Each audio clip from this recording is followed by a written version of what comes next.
The Chennai Shopping Mall Shravana Sambaram KG Sale Nakshi Jewelry Mela Flat 50% off.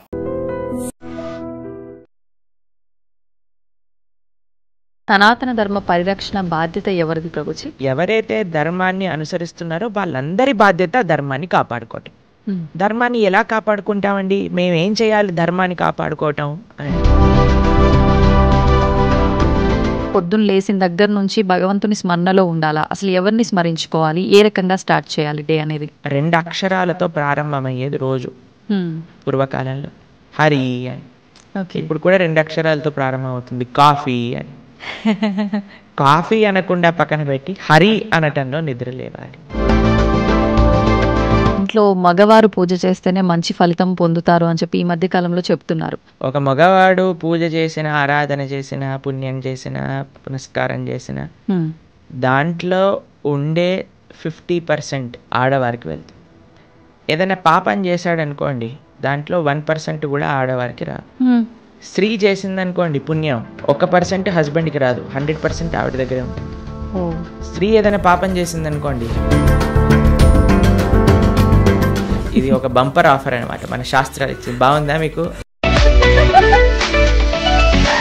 చాలా మంది ఏదైనా మంచి జరిగినా చెడు జరిగినా నా అదృష్టం బాగాలేదు, నా రాత ఇంతవరకే ఉంది, భగవంతుడు ఇలా రాశాడు అని చెప్పి అంటూ ఉంటారు. వచ్చే ఒకటే కష్టం ఏంటో తెలుసా అండి? భగవంతుడిని విస్మరించడమే నిజమైన కష్టం జీవుడికి.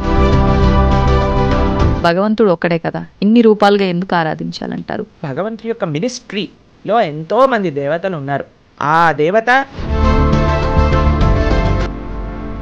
దేవతలందరూ కూడా భగవంతుడి కింద ఆయన యొక్క సేవ చేస్తూ ఉన్నారు. ప్రభుజీ, భగవద్గీత అంటే ఇప్పుడు చాలా వరకు చనిపోయిన వాళ్ళు దగ్గర మాత్రమే వినిపిస్తోంది. భగవద్గీత చనిపోయిన వారి దగ్గర పెట్టడంలో ఉండే అంతరార్థం ఏంటి అని అంటే,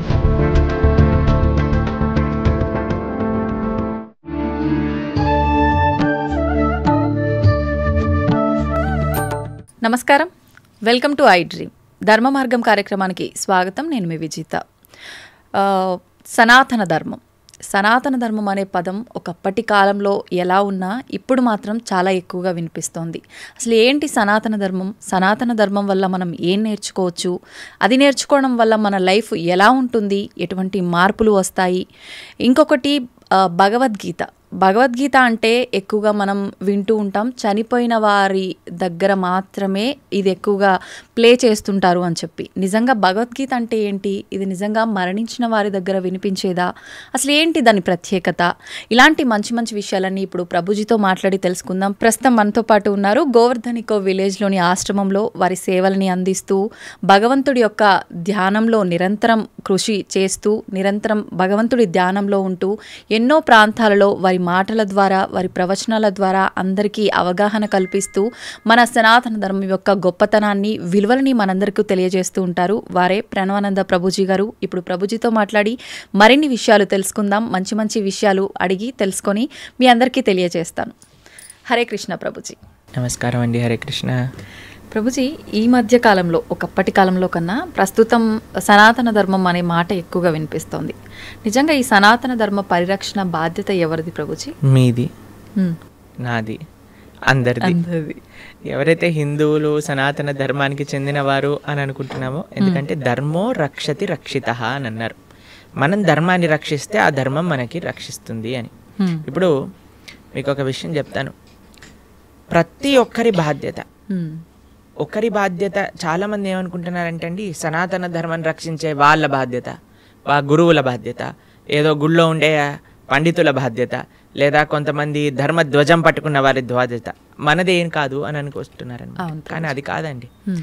ఎవరైతే ధర్మాన్ని అనుసరిస్తున్నారో వాళ్ళందరి బాధ్యత ధర్మాన్ని కాపాడుకోవటం. ధర్మాన్ని ఎలా కాపాడుకుంటామండి? మేమేం చేయాలి ధర్మాన్ని కాపాడుకోవటం అని అంటే చాలా సింపుల్ విషయం అండి. ధర్మాన్ని ఆచరించటమే ధర్మాన్ని కాపాడుకోవటం అనేది. మనం కానీ ధర్మాన్ని చక్కగా పెద్దల నుంచి తెలుసుకొని, గురువుల దగ్గర నుంచి తెలుసుకొని ఆచరించామనుకోండి, ధర్మం కాపాడబడుతుంది. ఇంకొక విషయం, అన్నిటికంటే ముఖ్యమైన విషయం, ఈ ధర్మాన్ని ఈ ప్రస్తుత సమాజంలో కాపాడాలి అని అంటే, ఒకటి ఆచరించటం, 2 భావితరాలు పిల్లలకి చెప్పటం ఏంటి ధర్మం ఏంటి అని. ఒక ఆయనని మేము అడిగాం, అయ్యా దసరా పండుగ ఏం చేస్తారు అని అంటే, ఏముందండి పులిహోర తింటాము, దసరా స్పెషల్ సినిమా చూస్తాము. అంతే. అంతే. ఇంకా పండగ ఏంటి, అసలు పండగ ఎందుకు జరుపుకుంటారు, ఏం చేయాలి ఆ రోజు, ఏం తెలియదండి. కరెక్ట్. కాబట్టి మనం ఎప్పుడైతే అవి తెలుసుకుంటామో, తెలుసుకొని పిల్లలకి చెప్తాము. మనకి భాగవతంలో ఒకసారి కృష్ణ బలరాములు నంద మహారాజ్ దగ్గరికి వెళ్ళి, నాన్న ఈ ఇంద్ర పూజ చేస్తున్నారు, ఎందుకు చేస్తున్నారు, శాస్త్రంలో ఎక్కడ రాస్తుంది, ఎలా చెయ్యాలి అని అంటే పూర్తి డీటెయిల్స్ చెప్తారు నంద మహారాజ్. చిన్న పిల్లాడు కృష్ణుడు, అప్పుడు అన్నీ నేర్పిస్తారనమాట. అప్పుడు కృష్ణుడు అంటాడు, మనం ఇంద్ర పూజ చేయొద్దు, మనం ఏ దేవత ఆరాధన చేయకూడదు, మనం గోవర్ధనుడి యొక్క పూజ చేయాలి, మనము సాక్షాత్తుగా గోవర్ధనుడు భగవత్ స్వరూపం, ఆయననే ఆశ్రయించాలి అని చెప్తే అందరూ కూడా కృష్ణుడు మాట విని గోవర్ధన పూజ చేస్తారనమాట.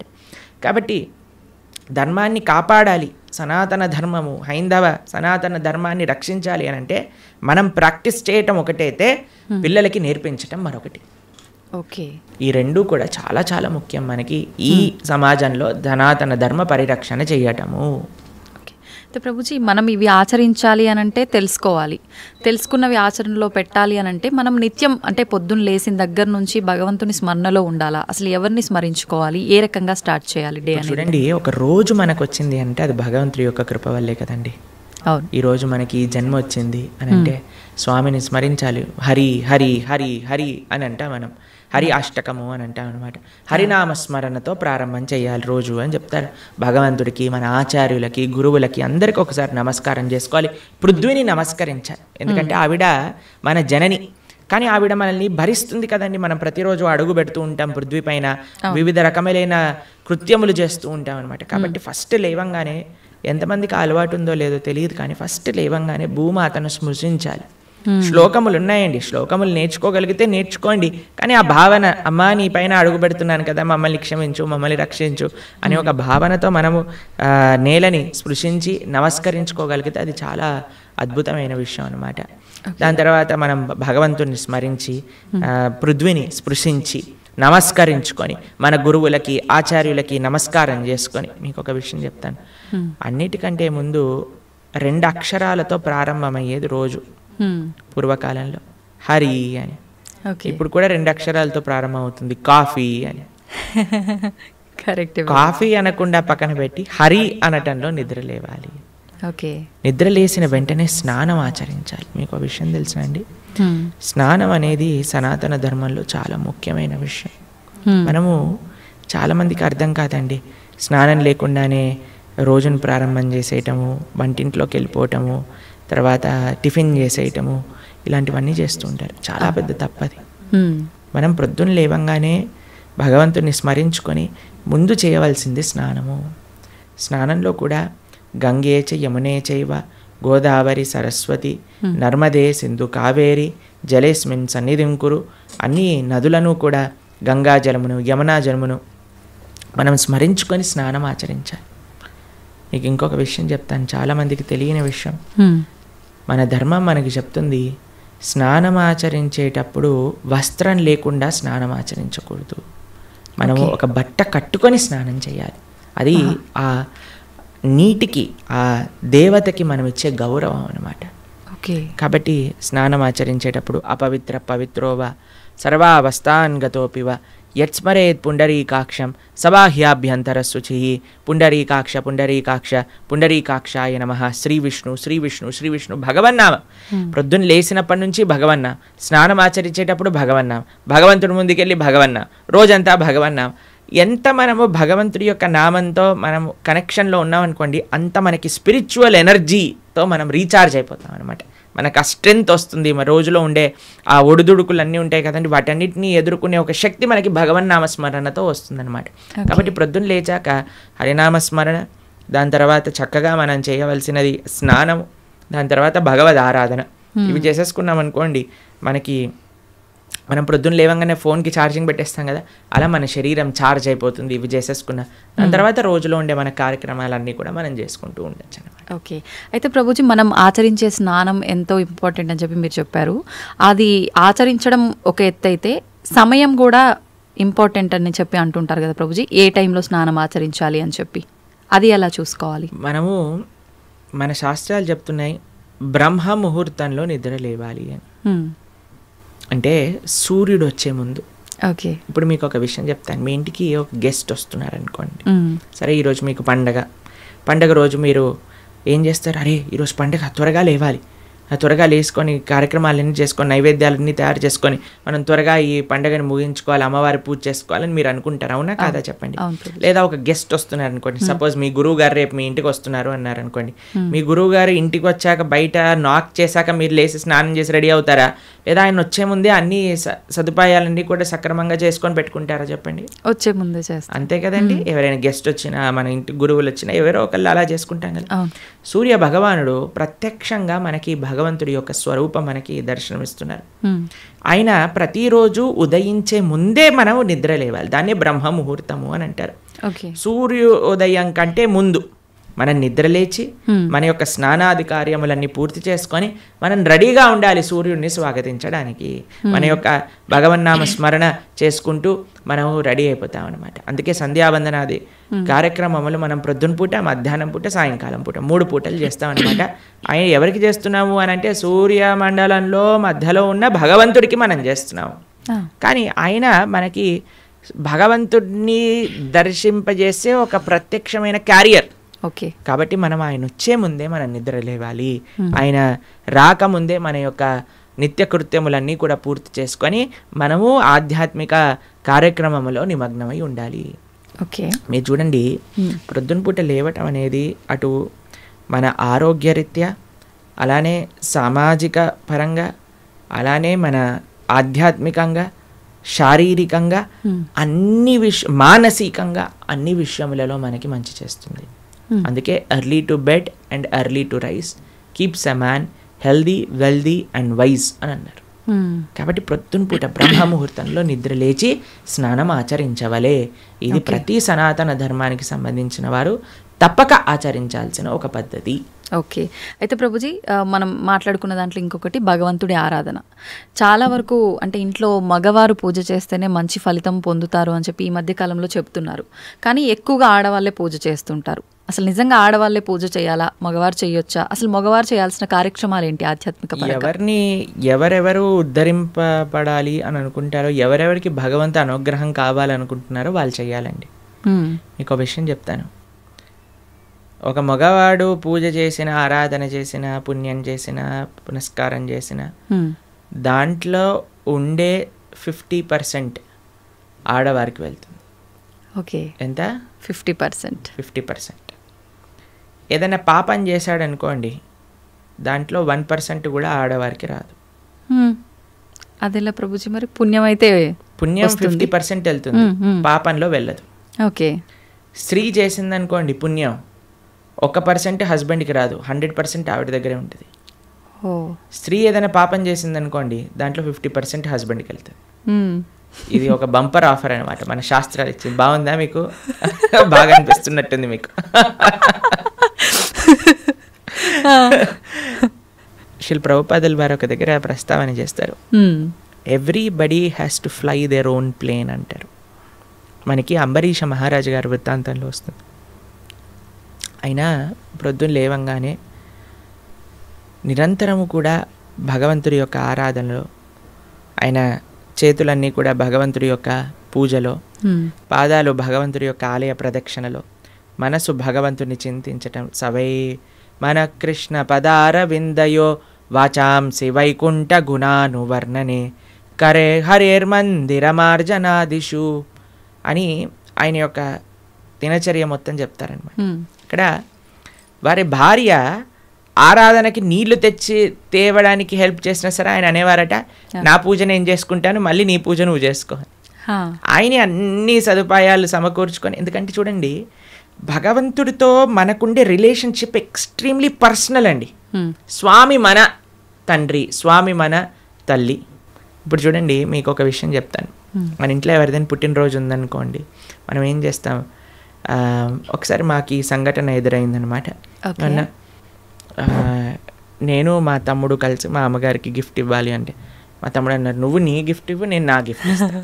ఎందుకంటే అమ్మకి నీ గిఫ్ట్ వేరే, నా గిఫ్ట్ వేరే. ఎందుకంటే మన ఇద్దరికి అమ్మ కదా, కాబట్టి అమ్మతో నాకుండే రిలేషన్షిప్ ఒకటి, మా తమ్ముడికి ఉండే రిలేషన్షిప్ ఒకటి, అంతేనా? అయితే మేమిద్దరం అనుకున్నాం, సరే నేను నాకు తోచింది నాకు ఇష్టం ఉన్నట్టుగా నేను చాలా బాగా పెయింటింగ్ చేసేవాడిని అనమాట, డ్రాయింగ్ చేసేవాళ్ళం అనమాట. అయితే నేను ఇచ్చేస్తాను, నేను ఏదో ఒకటి స్కెచ్ చేసిస్తాను అంటే మా తమ్ముడు అన్నాడు నేను ఏదో ఒకటి తయారు చేస్తాను, ఏదో ఒక బొమ్మ లాంటిది ఏదో ఒకటి తయారు చేస్తాను ఇస్తాము అని ఇద్దరం వేరు వేరు చేసి ఇచ్చామన్నమాట. అంటే ఎందుకు అని అంటే మనకి మన ప్రేమను వ్యక్తపరచుకునే మార్గం ఒకటి, ఒక ఇంట్రెస్ట్, ఒక టాలెంట్, ఒక way of expressing hour love ఉంటుంది అంతే కదా. అలానే భగవంతుడితో కూడా ఒక భర్త తన కర్తవ్యం, అరే నేను భగవంతుడి యొక్క మార్గంలో, నాకు భగవంతుడు అవసరము, అందరికీ భగవంతుడు అవసరమే కదండి, ఆయన అందరికీ తండ్రి తల్లి పిత పరమాత్మ అందరికీ ఆయనే. కాబట్టి మనం ఎలా ఆలోచించాలి అని అంటే ఒక హస్బెండ్ తన ఆరాధన తాను చేసుకోవాలి, ఒక వైఫ్ తన ఆరాధనలోకి సంబంధించిన విషయములని సమకూరుస్తుంది, వంట చేసిస్తుంది, పూలమాలలు కట్టిస్తుంది. దాని తర్వాత వారి హస్బెండ్ వెళ్ళిపోయాక వైఫ్ తన ఆరాధన తాను చేసుకుంటుంది, పిల్లలు వచ్చి దండం పెట్టుకుంటారు, ఏదో అమ్మ నాన్నలకి ఇద్దరికి హెల్ప్ చేస్తారు, అందరు కలిసి ఆరాధన ఒకటి ఉంటుంది, ఒక్కొక్కళ్ళు కలిపి ఆరాధన ఉంటుంది అన్నమాట. కాబట్టి ఏదో స్త్రీలు చేస్తే ఇల్లంతా బాగైపోతుంది అనే భ్రమలో నుంచి బయటపడండి, మీకు 1% పుణ్యం రాదు. కాబట్టి జాగ్రత్తగా మీ పూజ మీరు చేసుకోండి, మీరు బాగుపడాలి అని అనుకుంటే. కాబట్టి పురుషులు తప్పకుండా ఆరాధన చేయాలి. పురుషులు ఆరాధన చేస్తున్నారు కదండి, స్త్రీలు వదిలేయకూడదు. పురుషుడి ఆరాధన పురుషుడికి, స్త్రీ ఆరాధన స్త్రీ, పిల్లల ఆరాధన పిల్లలకి, అందరికి. ఇప్పుడు చూడండి, ఇంటి పెద్ద తింటే మిగతా వాళ్ళందరికీ కడుపు నిండిపోతుందా? లేదు, ఎవరికి వాళ్ళు తినాల్సిందే అంతే కదండి. మీరు అంటారు కదా, అయ్యా మీరు తినండి, అయ్యా మేము పర్వాలేదు, మీరు తింటే మాకు తిన్నట్టే అని అంటారా? లేదా మీ హస్బెండ్ వచ్చి అమ్మ నువ్వు తినేసేయి, నాకేం పర్వాలేదు, నువ్వు తింటే నేను తిన్నట్టే అంటారా? కాదు కదా. ఎవరెవరికి శక్తి కావాలంటే వారు వారు భోజనం చేయాలి.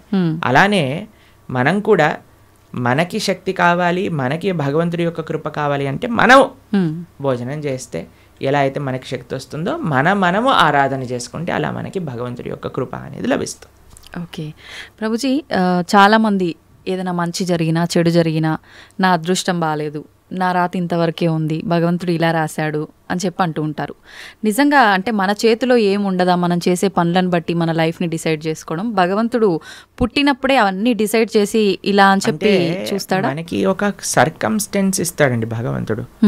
చాయిస్ ఎప్పుడు మన చేతుల్లోనే ఉంటుంది, మనం ఏం చేయాలి అని. ఫర్ ఎగ్జాంపుల్ మీకు ఒక విషయం చెప్తాను. ఒకరికి ఇల్లు రాసుంది, ఒకళ్ళ ఇల్లు మీకు మీ జీవితంలో కలుగుతుంది అని రాసుంటుందండి, కానీ ఆ ఇంట్లో ఏం చేస్తారనేది మీ చేతుల్లో ఉంది. ఓకే, ఇల్లు వస్తుందనే వరకు మాత్రమే మన చేతుల్లో ఉంది. ఇంట్లో ఏం చేస్తాం, మనం ఒక చక్కటి పూజ చేసుకుంటామా, పునస్కారం చేసుకుంటామా, లేదా 10 మందిని పిలిచి మందు పోసి డాన్స్లు వేస్తామా అనేది మన చేతుల్లో ఉంది. మీరు కానీ మంచి ఆరాధన చేసుకున్నారనుకోండి, ఆ పుణ్యాన్ని బట్టి మీకు నెక్స్ట్ ఏమవుతుందో రాసింది. లేదు మనం తప్పు చేసామనుకోండి, ఆ తప్పు బట్టి నెక్స్ట్ కర్మ ఏర్పడుతుంది అనమాట. What is return is what you will get. మనకేం వస్తుంది అని, దాంతో మనం ఏం చేస్తాము అనేది రాసలేదు, అది మనకు వదిలేశాడు భగవంతుడు. మన విచక్షణతో మంచి మనస్సుతో మనం దాన్ని ఆచరణ చేయాలి. అంటే మన చేతిలో ఉన్నట్టే 100% మన చేతుల్లో ఉంది. ఇప్పుడు అంటుంటారు కదా, పరిస్థితులను బట్టి ఇంట్లో వాతావరణాన్ని బట్టే పిల్లల బుద్ధులు కూడా అని చెప్పి, ఇప్పుడు ఇది కూడా అలాగే భగవంతుడు మనకు ఒక ప్లాట్ఫామ్ ఇచ్చి వదిలేశారు, ఎలా అనేది మన చేతుల్లోనే ఉంది. ఇప్పుడు మీకు ఒక ఫోన్ ఇచ్చారనుకోండి, ఫోన్ ఇచ్చారు, ఫోన్తో మీరు ఏం చేయొచ్చు అనేది మీ చేతుల్లో ఉంది. ఒకళ్ళు ప్రవచనమైనా అయినచ్చు, లేదా పిచ్చి పిచ్చి సీరియళ్ళు సినిమాలైనా చూడొచ్చు. ఫోన్ రావటం మన చేతుల్లో ఉంది, దాంతో ఏం చెయ్యాలి మీ చేతుల్లో. ఇప్పుడు మీరేం చేస్తారు, పిల్లల్ని స్కూల్లో వేస్తారు, మంచి స్కూల్ చూస్తారు, అరే ఈ పిల్లలు మంచి చదువుకోవాలి, మంచి స్కూల్లో చదువుకుంటే వాళ్ళు మంచి మార్గంలోకి వెళ్తారు, కష్టమైనా ఏదైనా సరే కష్టపడైనా సరే వాళ్ళని మంచి స్కూల్లో జాయిన్ చేస్తారు. మంచి స్కూల్లో జాయిన్ చేశాక వాడు చదువుతాడా లేదా అనేది ఎవరిపైన నిర్ధారణ పడి ఉంటుందండి? వాళ్ళపైన. ఒక స్కూల్లో ఒక టీచర్ 10 మందికి ఒకటే రకంగా చదువు చెప్తుంది, కానీ ఒక్కొక్కరు ఒక్కొక్క విధానంగా చూసుకుంటారు. ఎందుకు? వాళ్ళ శ్రద్ధ బట్టి. ఓకే, అలానే మన జీవితంలో కూడా ఏమీ నీ దగ్గరకు వస్తుంది అనేది రాసి ఉంటుంది, దాన్ని ఎలా యూజ్ చేస్తావు అనేది నీ చేతుల్లో ఉంది. ఓకే ప్రభుజీ, అంటే దీని ఆధారంగా తీసుకుంటే అంతా మంచిగా ఎక్కువ డివోషనల్ సైడ్ ఉండి అన్ని మంచి పనులు చేసి న్యాయంగా ఉన్న వాళ్ళు కూడా చాలామంది ఇబ్బందులు పడుతున్న వాళ్ళని కూడా చూస్తున్నాం కదా, మరి భగవంతుడు అలాంటి వాళ్ళకి ఎందుకు సపోర్ట్ చేయడంటారు? మీకు ఒక విషయం చెప్తాను, చాలా జాగ్రత్తగా ఆలోచించవలసిన విషయం. నిజంగా ధార్మికంగా, నిజంగా ఆధ్యాత్మికంగా ఉంటే వాడెప్పుడు నాకు ఇబ్బంది వచ్చిందని అన్నాడు. మీకు ఒక విషయం చెప్తాను. మా అమ్మమ్మ ఆవిడ పెద్దజీయర్ స్వామి వారి యొక్క శిష్యులు అనమాట. ఓ. అయితే చాలా వృద్ధురాలు, హ్మ్. 85 years దాటిపోయి ఉంటుంది. హ్మ్. నడిచేటప్పుడు ఇలా వంగిపోయి నడుస్తారనమాట. ఆ. మొత్తం ఇలా కిందికే చూస్తారు ఆల్మోస్ట్గా. Okay okay. చాలా ఆరోగ్యం అస్సలు బాగుండదన్నమాట. హ్మ్. అయితే మాకు ఒకసారి ఫోన్ చేశారు. హా. ఫోన్ చేశాక ఆవిడ రోజు ఒక 6-7 గంటలు భగవన్నామ స్మరణ చేస్తారు. హ్మ్. విష్ణు సహస్రనామం రోజు 2 పూటలు చదువుకుంటారు. హ్మ్. గీతా పారాయణ చేస్తారు, అన్నీ చేస్తారు. హ్మ్. ఒకసారి నాకు ఫోన్ చేశారు, ఆ అమ్మమ్మ యొక్క ఆరోగ్యం అస్సలు బాగాలేదు, హా. ఫోన్ చేసి ఆవిడ యొక్క ఆరోగ్యం బాగా అవ్వాలి, భగవంతుడికి ప్రార్థన చేస్తున్నానని చెప్పు అని అన్నారనమాట. హ్మ్. అస్సలు అంటే అస్సలు బాగాలేదండి ఆరోగ్యం అప్పుడు. హ్మ్. మేము ఫోన్ చేశాం. ఫోన్ చేసి మీకోసం ప్రార్థన చేస్తామండి, మీ ఆరోగ్యం బాగా అవ్వాలి అని అంటే ఆవిడ అన్నారు, ఆరోగ్యం కోసం ప్రార్థన చేయాల్సిన అవసరం లేదు, ఈ ఆరోగ్యంలో తక్కువ ఎక్కువ అవుతూనే ఉంటుంది. హ్మ్. నేను భగవంతుని ఎల్లప్పుడూ గుర్తుపెట్టుకోవాలి, మా ఆచార్యులు చెప్పిన విషయాలన్నీ మాకు గుర్తుండాలి, చనిపోయే చిట్ట చివరి క్షణంలో ఆ స్వామి యొక్క ఆ స్మరణ నాకు రావాలి అని దండం పెట్టుకో, ఆరోగ్యం గురించి దండం పెట్టుకోవాల్సిన అవసరం లేదు అని చెప్పి. హ్మ్. నిజంగా ధార్మికమైన చింతన ఎవరికైనా ఉందనుకోండి, వారు ఎప్పుడూ కూడా నాకు వచ్చే కష్టం అని అనుకోరండి. హ్మ్. వచ్చే ఒకటే కష్టం ఏంటో తెలుసా అండి, భగవంతుణ్ణి విస్మరించటమే నిజమైన కష్టం జీవుడికి. అది లేనప్పుడు ఏ కష్టంలోనైనా సరే భగవంతుడు కుంతిమారాని ఏమంటుందో తెలుసా అండి, అయ్యా నాకు ఇంకా కష్టాలు ఇవ్వు కృష్ణ అంటుంది. ఎందుకో తెలుసా, కష్టాలు ఇచ్చినప్పుడు నిన్ను గుర్తొస్తున్నారు, మాకు సుఖాలు వచ్చాయనుకో నిన్ను మర్చిపోతాం. కాబట్టి ధార్మిక చింతన ఉన్న ఏ వ్యక్తి కూడా కష్టం వచ్చింది అని అనుకోడు, ప్రతి ఒక్కటి భగవత్ ప్రసాదంగా స్వీకరిస్తారు. ఓకే, అది ముఖ్యమండి. నాకు ఎంతోమంది మీకు విషయం చెప్తాను. శ్రీల కదంబకానన స్వామి అని మా ఇస్కాన్లో ఒక స్వామీజీ ఉంటారనమాట. ఆయనకి 4th stage క్యాన్సర్. ఈరోజు టెస్ట్కి వెళ్ళారు, తెలిసిపోయింది, రేపు అడ్మిట్ అవ్వాలి డాక్టర్ అని చెప్పారు. మీరు ట్రీట్మెంట్లో ఉన్నారనుకోండి, 1 year మీరు హాస్పిటల్లో ఉండండి, మేము మీకు ట్రీట్మెంట్ చేస్తాం, ఒక 2-3 సంవత్సరాలు బ్రతుకుతారు మీరు అన్నారు. ఆయన అన్నారు, భగవంతుడు ఇచ్చిన జన్మ నాకు, దీన్ని భగవంతుడి యొక్క సేవలో వినియోగించుకోవాలి, 2-3 సంవత్సరాలు ఎక్స్ట్రా బ్రతకడం వల్ల ఏం చేసేది లేదు, కాబట్టి నేను బృందావనానికి వెళ్ళిపోతాను అని అన్నీ వదిలేసి బృందావనానికి వచ్చేసారు. సంవత్సరం పాటు అక్కడ పూర్తిగా తెలుసు ఆయనకు, ఒక్కొక్క రోజులో నా రోజు అయిపోతుంది, ఇంకా డాక్టర్స్ చెప్తున్నారు ఇంకా 10 రోజులు, ఇంకా 2 రోజులు, ఇంకొక రోజు మాత్రమే. బిందాస్గా కూర్చొని చేర్పైన వాళ్ళ శిష్యులందరికీ కూడా ఉపదేశం చేసి, కీర్తన చేస్తూ, భగవన్నామ స్మరణ చేస్తూ, విగ్రహాలు ముందే పెట్టుకొని రోజు ఆరాధన చేస్తూ, చిట్ట చివరి రోజు కూడా నవ్వుతూ బ్రహ్మాండంగా ఆనందంగా ఆ మృత్యు యొక్క ఒడిలోకి, అంటే భగవద్భక్తులకు మృత్యు రాదండి, శ్రీకృష్ణ పరమాత్మ డైరెక్ట్గా వస్తారనమాట. కాబట్టి కష్టం ఏమి కష్టం కాదండి ఈ ప్రపంచంలో. కష్టం వచ్చినా సరే అది మనం పూర్వజన్మ చేసుకున్న ఫలము. ఇప్పుడు మీరు ఆయన మంచోడు అని అంటున్నారు అంటే, లేదా మంచి చేస్తున్నారు అనుకుంటున్నారు, ఇంతకు ముందు ఏం చేశామో మీరు చూసారా? లేదు. మనం ఇంతకు ముందు జన్మలో ఏం చేసుకున్నామో మనకు తెలియదు కదా. కాబట్టి కష్టం వస్తుంది అని అంటే అకారణంగా కష్టం ఎందుకు ఇస్తాడండి? భగవంతుడికి ఏం పని లేదా? ఆయన ఇక్కడ ఉన్నారు కదా హైదరాబాద్లో మూసాపేటలో, ఆయన కష్టం ఇవ్వండి కొద్దిగా చూద్దాం ఎలా బాధపడతాడో అని ఆయన ఏమన్నా పైన వైకుంఠం నుంచి ఆ పని చేస్తున్నారు చెప్పండి? లేదు. ఆయన ఎందుకు అంటాడండి ఎవరికైనా కష్టం తెప్పించాలి అని భగవంతుడు ఎందుకు అనుకుంటాడు చెప్పండి? ఇప్పుడు మీరు చూడండి, చిన్నపిల్లలు ఇప్పుడు నేను బాగా అల్లరి చేశారనుకోండి, రూమ్లో వేసేస్తారు, వేసేసి లాక్ పెట్టేస్తారు, లాక్ పెట్టేసి ఏడుస్తారనమాట పిల్లలందరూ. చాలా అమ్మాయి ఏమన్నా కావాల్సుకొని, రే మా పిల్లవాడు బాగా ఏడుస్తున్నాడు అని ఆనందపడుతుందా అండి? ఎందుకు వేసింది రూమ్లో? తెలుసుకోవాలని, అల్లరి మానేయాలి, మంచిగా ఉండాలి బుద్ధిగా కదండి. అమ్మ ఒక కొట్టినా, ఒక మాట అన్నదా, తిట్టినా, రూమ్లో వేసినా, దేనికైనా సరే ఒక పనిష్మెంట్ ఎందుకు వస్తుంది? ఎందుకంటే మారి మంచి విషయములు తెలుసుకొని ముందుకెళ్తారేమో. భగవంతుడు కూడా మనకి ఏదన్నా ఇచ్చాడు అని అంటే, ఒక కష్టం ఇచ్చాడు అని అంటే, ఆ కష్టం నుంచి ఏం నేర్చుకోవాలి? Failures are stepping stones for success అని అంటారు. ఒక నష్టం జరిగినా, ఒక ఏదైనా సరే, అరే మనం ఇంకా ఇంకా ఇంకా భగవన్ నామస్మరణ ఎలా చేసుకోవాలి, భగవంతుడికి దగ్గరికి ఎలా అవ్వాలి. ఇప్పుడు మీకు ఒక విషయం చెప్తానండి. బృందావనంలో లాస్ట్ ఇయర్ మేము ఆ వీడియో చూస్తున్నాం అనమాట. యమునా నది మొత్తం పొంగిపోయి బృందావనం మొత్తం కూడా మునిగిపోయిందనమాట. అందరు షాపులలోకి, ఇంట్లలోకి, అన్నిట్లోకి నీళ్ళు వచ్చేసాయి మొత్తం కూడా. అయితే ఇంటర్వ్యూ చేసే వాళ్ళు వెళ్తున్నారనమాట. వెళ్తూ టీవీ ఛానల్లో వాళ్ళు, ఏమనిపిస్తుందండి మీకు, ఏమనిపిస్తుందండి అంటే, ఓ బహుత్ మజా ఆ రహా హై, యమునా మహారాణి హమారే ఘర్ మే ఆ గయి హై అని ఆరతులు ఇస్తున్నారనమాట. వాళ్ళకి ఏమనిపించట్లేదు, వాళ్ళ సామాన్లు కొట్టుకుపోయాయి, వాళ్ళ షాప్ పాడైపోయిందని. యమునా మహారాణి హమారే ఘర్ పధార్ రహీ హై, యమునా మహారాణి హమారే షాప్ మే ఆ గయి హై, అందరు కీర్తన పెట్టుకొని డాన్స్ వేస్తున్నారు అనమాట. చూడండి, అదే మన ఇంట్లో నీళ్ళు వచ్చాయనుకోండి, హే ఈ గవర్నమెంట్ గలీజ్ది, ఇది ఇట్లా అయిపోయింది, అది అలా అయిపోయింది అని మనం ఏడుస్తూ ఉంటాం. చూసే విధానం అండి జీవితంలో. ఒకటి కష్టం వచ్చినా నష్టం వచ్చినా భగవత్ ప్రసాదంగా ఉన్నాం అనుకోండి, ఏం పెద్ద కష్టం లేదు. కానీ పరమాత్మ ఎవరికి కష్టం ఇవ్వాలి అని అనుకోరు. మన యొక్క పూర్వజన్మ ఫలితం మనకు ఒక విధంగా వచ్చింది అనుకోండి, దాన్ని స్వీకరించాలి. తండ్రి ఐ అక్సెప్ట్ అని ముందుకెళ్ళాలి. ఓకే ప్రభుజీ, ఇప్పుడు మీరు చెప్పినట్టుగా అమ్మమ్మ గారి విషయం అయితే కానీ, గురువు గారి విషయం ఒకటి చెప్పారు, అదైతే ఏంటి, ఇప్పుడు యమునా నది గురించి చెప్పింది. ఇంత ప్రశాంతంగా కష్టం వచ్చినా ఇది కష్టం కాదు, అది కూడా భగవంతుడి కృపే, ఆయన అనుగ్రహమే అని చెప్పి దాన్ని సుఖంగా భావించాలి అని అంటే నిజంగా అసలు అంత ఈజీగా ఎలా సాధ్యపడుతుంది? ఈ కుటుంబ జీవనంలో ఉన్న వాళ్ళకి ఇదంతా ఎంత ఆధ్యాత్మికంగా ఉన్నా సాధ్యపడుతుంది అంటారా? చెప్పిన వాళ్ళందరూ కుటుంబ జీవితం ఉన్నారు, కానీ ఎక్కడో కొంతమంది, అందరికీ అలా సాధ్యపడాలంటే చాలా ఈజీ అండి. భగవంతుడి పైన నమ్మకం ఉండాలి, అంతే, ఇంకేం అవసరం లేదు. ఇప్పుడు మీకు ఒక విషయం చెప్తానండి. మీ డాటర్స్ ఉన్నారు, మీ డాటర్స్కి మా అమ్మ నాన్న నాకు చేసింది మంచి అని అనుకుంటే మీరు ఏమన్నా సరే వాళ్ళు యాక్సెప్ట్ చేస్తారు, మీ మాట వింటారు. వాళ్ళు అనుకున్నారనుకోండి, మా అమ్మకి ఏం తెలుసు నా గురించి, నాకు బాగా తెలుసు, నాకు ఏది మంచో ఏది చెడు అని అంటే మీరు ఏమంటారండి మీ పిల్లల్ని చూసి? అరే ఇంత చిన్న పిల్లలు రా, మీకేం తెలుసు మంచి చెడు అంటే ఏంటో, అదే అనుకుంటాం కదా. కాబట్టి మనకి ఎలా తెలుస్తుందండి మంచి అంటే చెడు అంటే ఏంటి అని? అరే భగవంతుడి పైన, అరే భగవంతుడికి తెలియదు ఉంటుందా చెప్పండి? లేదు. స్వామి మనల్ని సృష్టించిన వ్యక్తి, ఆయనకి తెలియదా అండి మనకి మంచేది చెడేది అని? ఆయన పైన నమ్మకం ఉండాలంతే.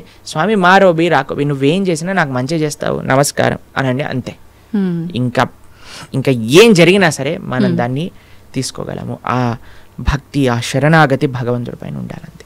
ఓకే ప్రభుజీ, మన హిందూ ధర్మం విషయానికి వస్తే కొన్ని కోట్ల దేవతలు రకరకాల రూపాలుగా ఆరాధిస్తారు. ఎందుకని? భగవంతుడు ఒక్కడే కదా, ఇన్ని రూపాలుగా ఎందుకు ఆరాధించాలంటారు? భగవంతుడు ఎన్నో రూపాల్లో లేడండి, భగవంతుడు ఒక్కడే.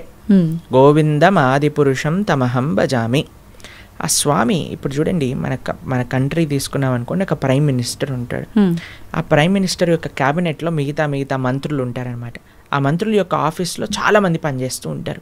ఇదంతా కలిపి మనం ఒక గవర్నమెంట్ అంటాం, అంతేనా? అలానే భగవంతుడు ఒక్కడే ఉంటాడు, ప్రైమ్ మినిస్టర్ ఒక్కడే ఉన్నట్టుగా భగవంతుడు ఒక్కడే ఉంటాడు. ఆయన యొక్క మినిస్ట్రీలో చాలా మంది మంత్రులు ఉంటారనమాట. ఒకడు వాటర్ డిపార్ట్మెంట్, వరుణుడు చూసుకుంటాడు. తర్వాత హోమ్ మినిస్ట్రీ ఇంద్రుడు చూసుకుంటాడు. లేదా మెయింటెనెన్స్ ఒక డిపార్ట్మెంట్, డిస్ట్రక్షన్ ఒక డిపార్ట్మెంట్, ఫైర్ ఒక డిపార్ట్మెంట్, ట్రెజరీ, ఫైనాన్స్ ఒక డిపార్ట్మెంట్. అట్లా ఒక్కొక్క దేవత దగ్గర ఒక్కొక్క డిపార్ట్మెంట్ ఉంది. దాని కింద చాలా మంది పనిచేస్తూ ఉంటారు. కానీ స్వామి ఏం చేస్తుంటారు? స్వామి ఇవన్నీ పట్టించుకోడండి పెద్దగా. స్వామి యొక్క పాదాలకు ఉండే ఒక ధూళి యొక్క కణం యొక్క కాంతి ఈ ప్రపంచాన్ని మొత్తం నడిపించేది, అంత శక్తి భగవంతుడి దగ్గర ఉంది. భగవంతుడు ఏం చేస్తాడు? కేవలం తన భక్తులతో తాను లీలలు చేస్తూ ఉంటారనమాట. తన భక్తుల యొక్క ప్రేమను ఆస్వాదన చేస్తూ ఉంటారు. స్వామి పెద్దగా సృష్టి చేసి పద ఈరోజు భూమిని సృష్టి చేద్దాం, పద ఇక్కడ ఇది చేద్దాం అది చేద్దాం, ఆయన ఏం పట్టించుకోడు. ఆయన తన భక్తులు ఎక్కడెక్కడ ఎత్ర గాయంతి మద్భక్త తత్ర తిష్టామి నారద, తన భక్తులు రక్షించుకోవడానికి, తన భక్తుల్ని కాపాడుకోవడానికి, తన భక్తుల యొక్క ప్రేమను స్వీకరించడానికి స్వామి చేస్తుంటారు. మిగతావన్నీ ఆయన సిస్టమ్, ఒక సిస్టమ్ పెట్టేశారనుకోండి, ఆ సిస్టమ్ నడుస్తూనే ఉంటుంది. అలా భగవంతుడి యొక్క మినిస్ట్రీలో ఎంతో మంది దేవతలు ఉన్నారు. ఆ దేవత ఆ పని చేస్తూ ఉంటుంది. భగవంతుడు ఒక్కడే, దేవతలు చాలా మంది. దేవతలందరూ కూడా భగవంతుడి కింద ఆయన యొక్క సేవ చేస్తూ ఉన్నారనమాట. అది విశేషం. ప్రభుజీ, పుట్టుక చావు ఈ రెండు సృష్టి ధర్మం అందరికీ తెలిసిన విషయమే. పుట్టినప్పుడు ఎంతైతే సంతోషపడతామో మరణం సంభవిస్తుంది అని తెలిసినప్పుడు అంతే ఎక్కువగా బాధపడతాం. అయితే కొంతమందికి ఇందాక మీరు చెప్పినట్టుగా ముందే డాక్టర్లు డిసైడ్ చేస్తారు ఇన్ని రోజుల కంటే ఎక్కువ బ్రతకరని. అలాంటి సందర్భాల్లో కూడా అసలు వాళ్ళు ఆ న్యూస్తో ఎక్కువ ఇబ్బంది పడి తొందరగా పోయే వాళ్ళు కూడా ఉన్నారు. అసలు వీటన్నిటి గురించి భగవద్గీతలో ఏం చెప్తారు? ఎవరికైతే తన పైన కాన్ఫిడెన్స్ లేదో వాడు భయపడాల్సిందే కదండి. మనం చేసిన పాపాలు, మనకుండే అనుబంధాలు ఎక్కువ ఉన్నాయనుకోండి, ఆ జీవుడు చాలా కష్టపడతాడు పోవడానికి. ఇప్పుడు అందరికీ భయం ఏంటండి? చావే కదా భయం. రోగం రాకూడదు, తర్వాత ముసలి వాళ్ళు అవ్వకూడదు. అందుకే కదా ఎక్కడ ఇచ్చిన ఒక వైట్ హెయిర్ వచ్చేసిన పెయింట్ వేసేస్తాం. దాని తర్వాత మిగతా అన్ని మేకప్ డిపార్ట్మెంట్లు ఇవన్నీ ఎందుకు ఇంత ఫ్లరిష్ అవుతున్నాయంటే జనాలకి ఒకటే ముసలితనం వద్దు, రోగం వద్దు, చావద్దు. ఈ మూడింటిని తప్పించుకోలేము. ఇదే జీవితం అంటే. ఎంత మనం కవర్ వేసినా, ఎంత మనం ఏది చేసినా సరే మన యొక్క ఆ వయస్సు ముందుకు వెళ్ళిపోతూనే ఉంటుందండి. మనకి రోగగ్రస్తుని అవ్వాల్సిందే. కోటీశ్వరుడికి కరోనా రాదు, లేదండి మేము జస్ట్ మిడిల్ క్లాస్కి వస్తామంటుందా? అది ఎవరికైనా వస్తుంది. కంపల్సరీ బాధపడాల్సిందే. అందుకే ఈ ప్రపంచం అంటారు, ఈ ప్రపంచంలో అన్నిటినీ అడ్జస్ట్ చేయడానికి చూడకు అని అంటారు. జన్మ మృత్యు జరా వ్యాధి దుఃఖ దోషాను దర్శనం. ఈ దుఃఖములు అనేవి ప్రతి ఒక్కరికి ఈ ప్రపంచంలో ఉంటాయి. మనం ఆలోచించవలసింది ఏంటి అని అంటే, అరే ఈ దుఃఖాలే రాకుండా దీన్ని ఆపాలని ప్రయత్నం చేయక ఇది వస్తూనే ఉంటాయి, కానీ దీనికి పర్మనెంట్ సొల్యూషన్ ఏమిటి? ఇప్పుడు మీకు ఒక విషయం చెప్తాను. కొన్నిసార్లు శరీరం పైన పుండ్లు వస్తాయి, బాయిల్స్ అని అంటారు. వాటికి ఒక టెంపరీ ట్రీట్మెంట్ ఏంటి? డాక్టర్ దగ్గరికి వెళ్ళాను అనుకోండి, అది కట్ చేసేస్తారు. ఆ ప్రదేశంలో ఇలా ఒక ఆయింట్మెంట్ రాసేసి కట్టేసేస్తారు అనమాట. ఇక్కడ పోతుంది, ఇక్కడ వస్తుంది, ఇక్కడ పోతుంది, ఇక్కడ వస్తుంది, ఇక్కడ పోతుంది, ఇక్కడ వస్తుంది, ఇక్కడ పోతుంది, ఇక్కడ వస్తుంది. అది ప్రతిసారి వచ్చినప్పుడల్లా కట్ చేసేసుకొని ఆయింట్మెంట్ రాసేసుకొని పూసేసుకోవటం ఇదొకటి. లేదు ఇంకొద్దిగా డీప్గా వెళ్ళామనుకోండి, అసలు ఎందుకు ఇది వస్తుంది ఇన్ఫెక్షన్ అని అంటే బ్లడ్లో ఇంప్యూరిటీస్ ఉన్నాయి. సరే let me cleanse my blood, ఆ రక్తాన్ని క్లెన్స్ చేద్దాం అని ఆ క్లెన్జింగ్ ప్రాసెస్తో ఉన్నారనుకోండి, పర్మనెంట్గా అసలు బాయిల్సే రావు కదా. అవును. మనం ఏం చేస్తున్నాం? మరమ్మత్తు చేస్తున్నాం, చిన్న చిన్న మరమ్మతులు చేస్తున్నాం అనమాట. పుండిని ఊదుతున్నాం మనం. అరే పుండే రాకుండా చూసుకో అని ఆధ్యాత్మిక మార్గం చెప్తుంది. కాబట్టి మనం ఏం చేయాలి? ఆ బ్రహ్మభువనాలోక పునర్ ఆవృత్తినో అర్జున మాముపేత్యతు కౌంతయ్య పునర్జన్మ నవిద్యతే. భగవంతుణ్ణి ఆశ్రయించాలి. భగవంతుణ్ణి చేరుకున్న వాడికి ఎప్పుడు మళ్ళీ ఇలాంటి కష్టములు రావు. అందుకే జన్మ మృత్యు ఇవన్నీ కృష్ణుడు భగవద్గీతలు చెప్పారు. పుట్టిన ప్రతివాడు చావక తప్పదు, చచ్చిన ప్రతివాడు పుట్టక తప్పదు. ఎప్పటి వరకు? భగవంతుడి దగ్గరికి వెళ్ళనంత వరకు. అందుకే మన మానవ జన్మ యొక్క ప్రయోజనం ఏంటి అంటే స్వామి దగ్గరికి వెళ్ళి స్వామి యొక్క సేవ చేయటము. ఓకే ప్రభుజీ, భగవద్గీత అంటే ఇప్పుడు చాలా వరకు చనిపోయిన వాళ్ళు దగ్గర మాత్రమే వినిపిస్తోంది. అసలు ఏంటి నిజంగా భగవద్గీత అనేది ఆ సమయంలో మాత్రమే ఉపయోగించుకోవాల్సిన ఒక అంశం అంటారా? భగవద్గీత చనిపోయిన వారి దగ్గర పెట్టడంలో ఉండే అంతరార్థం ఏంటి అని అంటే, వీడు ఎలానో గీత నేర్చుకోకుండా వెళ్ళిపోయాడు, కనీసం మీరైనా మారండ్రా అని చెప్పే ఒక విషయం అనమాట. మీరు చూడండి, చనిపోయిన వాళ్ళ దగ్గర గరుడ పురాణాన్ని వినిపిస్తారు. తెలుసా మీకు ఎప్పుడైనా? గరుడ పురాణాన్ని పారాయణ చేయిస్తారనమాట ఎవరైనా చనిపోయారనుకోండి. గరుడ పురాణంలో ఏముంటుందో తెలుసా? నరకాలు ఎలాంటివి, ఎవరెవరు ఏ ఏ నరకానికి వెళ్తారు, ఏ ఏ తప్పులు చేయటం వల్ల ఆ నరకంలో ఏ ఏ శిక్షలు అనుభవించవలసి వస్తుంది అనేవన్నీ కూడా గరుడ పురాణంలో చెప్పున్నారనమాట. ఎందుకు చెప్తారు చనిపోయిన వాళ్ళ దగ్గర అంటే, మిగతా వాళ్ళైనా కనీసం ఇప్పుడు చూడండి, ఎక్కడికి రాకపోయినా వచ్చినా సరే చనిపోయారు అనేసరికి మొత్తం ఇంటిల్లిపాది ఒక దగ్గరకు వస్తుంది. అప్పుడు వచ్చినప్పుడు ఎప్పుడైతే వాళ్ళు ఈ విషయాలు వింటారో వాళ్ళ జీవితంలో పరాకుగా ఉంటారు అని అర్థం. ఓకే, కనీసం ఆ ఎక్స్పెక్టేషన్స్ అంటారు. ఇప్పుడు చూడండి, మన పోయినవాడు పోతాడు, తర్వాత మధ్యాహ్నం ఏంటి మెన్యూ చెప్పండి, ఏమి ఆర్డర్ చేయాలి క్యాటరింగ్ నుంచి అని అందరూ కూర్చొని సినిమాలు చూసుకుంటూ హ్యాపీగా 10-15 రకాలు భోజనం చేసి హాయిగా ఎవరింటికి వాళ్ళు వెళ్ళిపోతున్నారు అనమాట. చనిపోయిన వాళ్ళ దగ్గర గీత చెప్పటంలో అంతరార్థం ఏంటి అని అంటే, వాడు పోయాడు, కనీసం నీ జీవితమైనా చక్క పెట్టుకో అని. ఓకే, కానీ చనిపోయినప్పుడు వినవలసింది కాదండి గీత. ఇప్పుడు మన గీత చదువుకుంటే మన రాత బాగుపడుతుంది, అందుకోసం గీత చదవమని చెప్తారనమాట. ఓకే, అది విశేషం. ప్రభుజీ, ఆలయాల విషయానికి వస్తే ప్రతి ఆలయంలో కూడా గంటలు ముఖ్యంగా మనకు కనిపిస్తూ ఉంటాయి. ఏంటి ప్రభుజీ గంటలకి ఆలయానికి ఉన్న సంబంధం? భగవంతుడి యొక్క నివేదన చేసేటప్పుడు గంటను మ్రోగించవలే అని ప్రతి దాంట్లో మనకు గంట ఉపయోగించరండి. కొన్ని కైంకర్యములు ఉంటాయి భగవంతుడికి. స్వామి యొక్క అభిషేకం చేసినప్పుడు అన్ని వాద్యములు కూడా గంటలో ఉంటాయి, గంట స్వరూపంలో ఉంటాయి అని అంటారనమాట. కాబట్టి ఆ గంటని భగవంతుడి యొక్క నైవేద్యములలో వాడుతుంటారు. స్వామికి నివేదన చేసేటప్పుడు గంటలు మోగుతూ ఉంటాయి. మీరు తిరుమల వెళ్ళారనుకోండి, టంగ్ టంగ్ టంగ్ టంగ్ అని మోగుతూ ఉంటాయి గంటలు, నైవేద్య గంటలు అనమాట. మీకు కృష్ణుడు ఒకసారి బృందావనంలో దొంగతనం చేయడానికి వెళ్ళారనమాట. అప్పుడు ఒక గోపిక ఏం చేసిందంటే అన్నీ ఉట్టి కట్టేసింది, వెన్న మొత్తం కూడా కృష్ణుడికి అందకూడదని. తర్వాత కృష్ణుడు ఏం చేసేవాడు, ఉట్టి కడితే రాయి వేసేసేవాడు. రాయి వేయంగానే కుండకి చిన్న రంధ్రం పడేది. చక్కగా అక్కడ నుంచి మొత్తం వెన్న ఇలా ఫౌంటైన్ లాగా షవర్ లాగా వచ్చేస్తుంది అనమాట. కింద అందరూ పాలు, పెరుగు, వెన్న, నెయ్యి అన్ని తాగేస్తూ ఉండేవారు. అయితే ఈ గోపిక కొద్దిగా తెలివైన గోపిక. ఇప్పుడు ఏం చేసింది తెలుసా అండి, ఈ ఉట్టితో పాటు గంటలు కూడా కట్టింది. ఉట్టిని ఊపారనుకోండి, గంట మోగుతుంది, వెంటనే వచ్చి కృష్ణుడిని పట్టేసుకోవాలి. తర్వాత కృష్ణుడు అన్నాడు, సరే వెయ్యండి, ఒకళ్ళ పైన ఒకళ్ళు నించోండి అనగానే ఒకళ్ళు ఉన్నారు. కృష్ణుడు పైకి ఎక్కాడు. పైకి ఎక్కగానే గంటలు చూశాడనమాట. గంటలు చూసాగానే భగవంతుడు అన్నాడు, ఏ గంటలారా మోగకూడదు అని అన్నాడు. సరే స్వామి మీరు ఏం చెప్తే అది మోగము అని కూర్చున్నాయి అనమాట. కృష్ణుడు వెంటనే లోపల చేయబెట్టి బ్రహ్మాండంగా వెన్న తీసి అందరికీ పంచుతాడు. కృష్ణుడు ఎప్పుడు తాను తినేవాడు కాదండి, అందరికీ పంచేవాడు. మన భగవంతుడికి ఉన్న లక్షణమే అది, ఇవ్వటం తప్ప ఆయనకేం తెలియదు. ఇస్తుండేవాడు. తన స్నేహితులకు పెట్టేశారు, కోతులకు పెట్టేశారు, ఆయన దగ్గర ఉన్న వాళ్ళందరికి పెట్టేశారు. ఇంకా లాస్ట్కి ఆయన తినాలి అని నోట్లో పెట్టుకోగానే గంటలన్నీ మోగటం ప్రారంభం చేశాయి. ఆ గోపిక వచ్చేసింది, పట్టేసుకుంది. భగవంతుడు అనుకున్నాడు, ఆ గోపిక పట్టేసుకొని లాగేస్తుంటే, ఒరే గంటలారా చెప్పాను కదరా మిమ్మల్ని మోగద్దా అని, ఎందుకు మోగారు, ఇప్పటి వరకు బాగానే ఉన్నారు కదా. అయ్యా ఏం లేదండి మాకు అలవాటు కదా, మీరు నైవేద్యం స్వీకరిస్తుంటే మోగటామని, అందుకే మీరు తింటాం ప్రారంభం చేయగానే మేము మోగేసాము అని అన్నాయి అనమాట గంట. కాబట్టి అందరికీ కూడా భగవంతుడి యొక్క సేవలో వినియోగించుకోవాలి అనే ఒక లక్షణం ఉంటుందన్నమాట. గంట భగవంతుడికి నివేదన చేసేటప్పుడు గంట మోగించడం, భగవంతుడికి కైంకర్యం జరిగేటప్పుడు గంట మోగించడం. ఎందుకంటే సర్వ వాయిద్యములన్నీ కూడా ఘంటానాదంలో ఉంటాయి అని మన శాస్త్రములు చెప్తున్నాయి అన్నమాట. కాబట్టి గంటను ఉపయోగించాలి మంత్రంతో పాటు, కైంకర్యంతో పాటు అని మనకు చెప్తారనమాట. ఓకే ప్రభుజీ, అలానే ఊరికే ఆలయంలోకి వెళ్ళి టింగ్ టింగ్ అని ఊరికే ఎక్కడున్నా సరే ఏదున్నా పాపం భగవంతుడికి ఎందుకంటే డిస్టర్బెన్స్. కాబట్టి మనం వచ్చామని ఆయన గంట మోగిస్తేనే మన వైపు చూడడు. మనం మంచి చేస్తే ఆయన నువ్వు గంట మోగించినా సైలెంట్గా ఆలయం బయట నుంచి భగవంతుని చూసినా ఆయన మనల్ని చూస్తారు. ఎందుకంటే ఆయన చెప్పిన మాట వింటున్నాం కాబట్టి.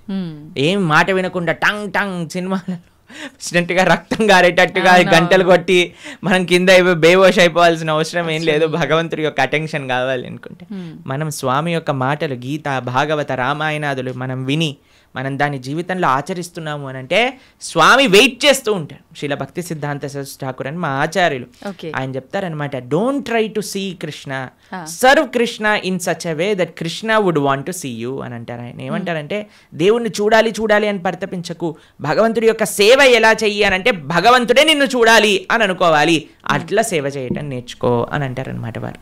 కాబట్టి ఆ విధంగా మనం ఉండేటట్టుగా ప్రయత్నం చేసుకోవాలి.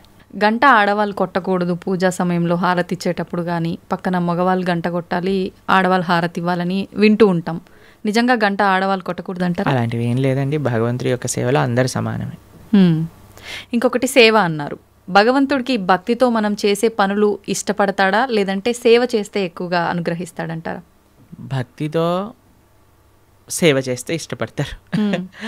పూజల కన్నా సేవని ఎక్కువగా ఇష్టపడతారా? సేవ అంటే భగవంతుడికి చేసే ఆరాధన కూడా సేవనే. శ్రీ విగ్రహ సేవ అని అంటాం. భగవంతుడికి నైవేద్యం సమర్పణ చేయటం సేవనే, లేదా గోవులకి సేవ చేయటం సేవనే, 10 మందికి భగవత్ ప్రసాదాన్ని నివేదన చేయటం సేవనే, 10 మందికి భగవంతుడికి సంబంధించిన విషయములు చెప్పటం సేవనే, ఆలయానికి వెళ్ళటం సేవనే.